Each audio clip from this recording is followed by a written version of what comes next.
कबीर के पद कबीर दास जी अद्वैत के सिद्धांत को मानते थे। वो मानते थे कि भगवान निराकार है, अमर है, अविनाशी है, सर्वव्यापक यानी ओमनी प्रेजेंट है और सर्वज्ञ यानी ओमनीशियंट भी है। इसलिए वो कहते थे कि ईश्वर एक ही है और उसे ईश्वर की सत्ता इस पूरी दुनिया के कण कण में व्याप्त है, कण कण में फैली हुई है।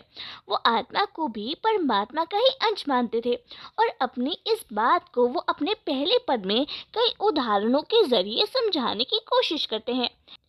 हम तो एक करी जाना, दोई काहे तिन्ही को दोजक जिन नाही पहचाना। सो कबीर दास जी कहते हैं कि हम तो एक ही ईश्वर को जानते हैं जिसने ये सारी दुनिया, सारी सृष्टि की रचना की है और जो इस दुनिया के हर प्राणी के अंदर समाया है। यानी ये दुनिया और भगवान एक ही है। जो परमात्मा के इस सत्य को नहीं जान पाया है और परमात्मा को एक नहीं बल्कि दो मानते हैं, वो नरक में झोंके जाएंगे। वो लोग नरक के भागी होंगे। यानी आत्मा और परमात्मा एक ही है और पूरे संसार में एक ही ईश्वर की सत्ता है। जो लोग ईश्वर को अलग अलग मानते हैं वो नरक में झोंके जाएंगे। एको पवन एक ही पानी, एको ज्योति समाना, एको खाक गड़े सब भांडे, एको को रसाना। सो कबीर दास जी कहते हैं कि एक ही हवा है और एक ही पानी है और एक ही ईश्वर है। यानी ईश्वर को ज्योति कहा गया है और इस संसार के हर इंसान के भीतर उसी ईश्वर का अंश ज्योति के रूप में समाया हुआ है। कबीर दास जी आगे कहते हैं कि जैसे कुम्हार एक ही मिट्टी से तरह तरह के बर्तन बनाता है, ठीक उसी प्रकार ईश्वर ने भी एक ही मिट्टी से अनेक तरह के मनुष्य बनाए हैं। यानी एक ही ईश्वर ने सारी दुनिया के मनुष्यों को बनाया है।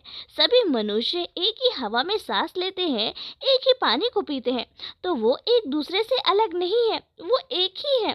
सारे ही मनुष्य मरने के बाद मिट्टी में मिल जाते हैं।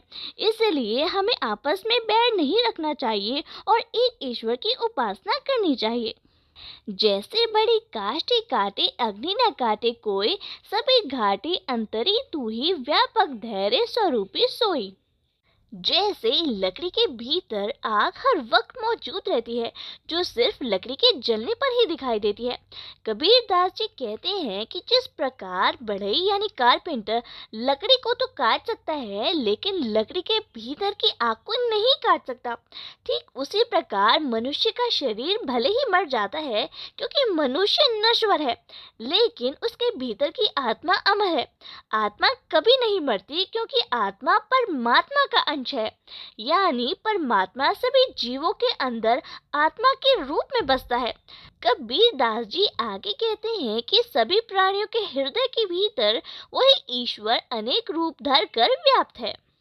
माया देखी के जगत लुभाना, कह रे नर गरबाना, नर में भया कछु नाही व्यापे, कहे कबीर दीवाना। इन पंक्तियों में कबीर ईश्वर की भक्ति में लीन हो गए हैं, खो गए हैं। वो ईश्वर के प्रेम में बिल्कुल डूब गए हैं। इसलिए कबीर कहते हैं कि हे मनुष्य, तो इस दुनिया की झूठी मोह माया, मटीरियल चीजों में, सुख सुविधाओं के प्रति आकर्षित होकर घमंडी, अहंकारी और अभिमानी हो रहा है। क्यों तू इन चीजों के पीछे भाग रहा है?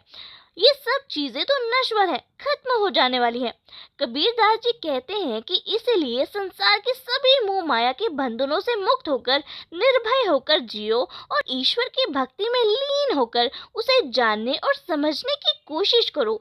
जिस तरह कबीर जान चुके हैं कि आत्मा और परमात्मा एक ही है और सभी लोग उसी आत्मा की संतान है, इसलिए कबीर संसारिक मोह माया से दूर होकर और निर्भय होकर एक दीवाने की तरह ईश्वर की भक्ति में लीन हो चुके हैं।